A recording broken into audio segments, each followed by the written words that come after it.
Hi అండి, అందరికీ నమస్తే. రోజుట్లాగే ఈరోజు కూడా మనం కొన్ని ముఖ్యమైన వార్తల గురించి మాట్లాడుకుందాం. అందులో ఒకటి, శ్రీ కలియుగ దైవం తిరుమల తిరుపతి శ్రీ వెంకటేశ్వర స్వామి సన్నిధిలో తంబుర తీర్థం ముక్కోటి అయితే జరుగుతుంది. దీనికి సంబంధించిన పూర్తి వివరాలు మనం తెలుసుకుందాం. ఈ న్యూస్తో పాటు మరికొన్ని వివరాలు కూడా మనం ఈ వీడియోలో తెలుసుకుందాం. ఎప్పట్లాగే మన ఛానల్ మొదటిసారిగా చూస్తున్న వాళ్ళ ఛానల్ సబ్స్క్రైబ్ చేసుకోండి. వీడియో నచ్చితే లైక్ చేయండి, షేర్ చేయండి, కామెంట్ చేయండి. ఎప్పట్లాగే మనం వీడియోలోకి వెళ్ళిపోదాం.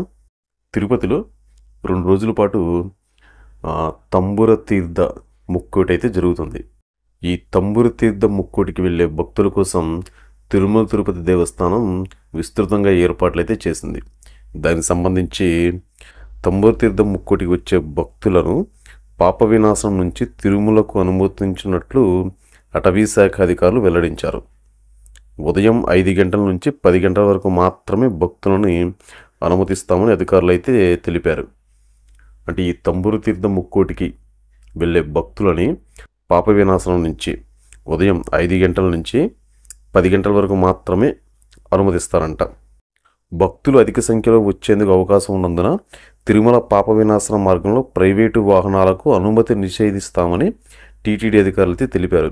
ఎందుకంటే ఎక్కువ మంది భక్తులు అక్కడికి చేరుకునే అవకాశం ఉంది కాబట్టి, ఎక్కువ రద్దీ అయితే ఉంటుంది కాబట్టి ప్రైవేటు వాహనాలు అయితే అక్కడికైతే అనుమతించారంట. టీటీడీ అధికారులు తెలిపారు. దీనికి సంబంధించి తంబుర తీర్థం ముక్కోటికి భక్తులు ఆర్టీసీ బస్సుల ద్వారా వెళ్లాలని సూచించారు. అక్కడికి ఆర్టీసీ బస్సుల ద్వారానే వెళ్ళాలని, పాప వినాశనం జలాశయం వద్ద భక్తులకు అన్నప్రసాదాలు, తాగునీరు, మజ్జిగ సరఫరా చేయనున్నట్లు తెలిపారు. వృద్ధులు, గుండె శ్వాస సంబంధిత సమస్యలు ఉన్నవారికి అనుమతి లేదని టీటీడీ స్పష్టమైతే చేసింది. అక్కడికి ఆర్టీసీ బస్సులోనే వెళ్ళాలి.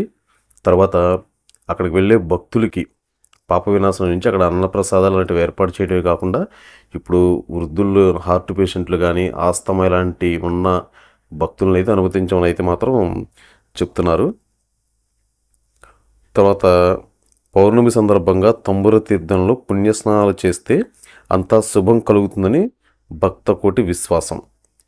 తిరుమలకు ఉత్తర దిక్కులో 16 కిలోమీటర్ల దూరంలో అటవీ ప్రాంతంలో ఉంటుంది క్షేత్రం. అంటే తిరుమలకి 16 కిలోమీటర్ల దూరంలో అటవీ ప్రాంతంలో ఉంటుందంట ఈ క్షేత్రం. ఒక ప్రళయకాలంలో తంబురుడనే గంధర్వుడు ఈ తీర్థంలో మునగడంతో పునీతుడయ్యాడు. ప్రళయానికి గుర్తుగా ఇక్కడ కొండ చీలి ఉంటుంది, అక్కడే తంబురు తీర్థం అయితే ఉంటుంది. ఇది తిరుమలలో తంబురు తీర్థానికి సంబంధించిన న్యూస్. తర్వాత ఇంకొకటి ఏంటంటే, ఏపీ మోడల్ స్కూల్స్లో 6వ తరగతి ప్రవేశ పరీక్ష తేదీ ఖరారు. కారణం ఏంటంటే, రాష్ట్రంలో 164 ఆదర్శ పాఠశాలల్లో 2025-26 విద్యా సంవత్సరానికి 6వ తరగతి పరీక్ష తేదీలో మార్పు చోటు చేసుకుంది. తొలుత ప్రకటించిన షెడ్యూల్ ప్రకారం ఈ పరీక్ష ఏప్రిల్ 20న జరగాల్సి ఉండగా, ఈస్టర్ పర్వదినం నేపథ్యంలో ఏప్రిల్ 21 రీషెడ్యూల్ చేసినట్లు పాఠశాల విద్యాశాఖ అధికారులు వెల్లడించారు. విద్యార్థులు, తల్లిదండ్రులు ఈ మార్పును గమనించాలని విజ్ఞప్తి అయితే చేశారు. దరఖాస్తు చేసుకున్న అభ్యర్థులు ఏ మండలంలో ఆదర్శ పాఠశాలలు ఉన్నాయో అక్కడే ఏప్రిల్ 21న ఉదయం 10 గంటల నుంచి మధ్యాహ్నం 12 గంటల వరకు నిర్వహించే పరీక్షకు హాజరు కావాలని సూచించారు. అప్పుడు ఏ మండలంలో అయితే వాళ్ళకి అక్కడ నిర్దేశించారో ఆయా పాఠశాలల్లో ఈ టైంకి 10 గంటల నుంచి 12 గంటల వరకు హాజరు కావాలని అయితే సూచించారు. హాల్ టికెట్లు అందుబాటులోకి వచ్చాక విద్యార్థులు ఇక్కడ ఇచ్చిన వెబ్సైట్ల నుంచి అయితే డౌన్లోడ్ చేసుకోవాలని కోరారు. ఆ వెబ్సైట్లు కూడా మన కింద డిస్క్రిప్షన్లో ఇద్దాం. ఆదర్శ పాఠశాలల్లో 6వ తరగతి ప్రవేశాలకు ఫిబ్రవరి 24 నుంచి మార్చి 31 వరకు ఆన్లైన్లో దరఖాస్తులు స్వీకరించిన విషయం అందరికీ తెలిసిందే. మరోవైపు ఇంటర్లో ప్రవేశాలకు ఇప్పటికే మొదలైన దరఖాస్తుల ప్రక్రియ మే 22 వరకు కొనసాగుతుంది. తర్వాత ఇంకొకటి ఏంటంటే, విమానం ల్యాండ్ అయిన వెంటనే ఒక యువ పైలట్ అయితే మృతి చెందారు. అసలు దీనికి సంబంధించిన వివరాలు కూడా మనం తెలుసుకుందాం.